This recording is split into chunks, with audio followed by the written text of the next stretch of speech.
پێویستە سەروی ملەتی یان سەروێ حکومەتی ڕێزێلوی هونەرمەندی بگرێت.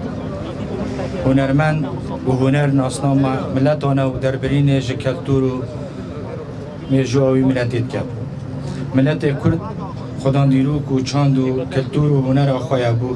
Miletê Kurd ji vî alî ve resanatiya xwe parastiye. Zaxû ji di vî biyavî da astekî here bilind û berçav pêşkêş kiriye. Her du hunermendên Zaxû, Eyaz Zaxûyî û Erdewan Zaxûyî di gel amîrê hunermend Sabah Zaxûyî meydana stran û awazê vê deverê kartekirên li gelek hunermendên dîtiriyên deverên Kurdistanê kirbû.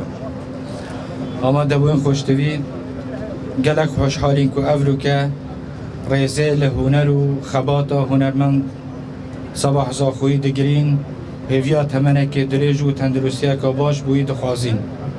Me ferdît em vê parkê û peykerê oda Kak Sabahî li Zaxû deynin û parkê ji bin navê Kak Sabahî durust keyin bû hindê ku em bêjne Kak Sabahî tu herê li bîra me û hunera te bû hemî Kurdistanê li ber çava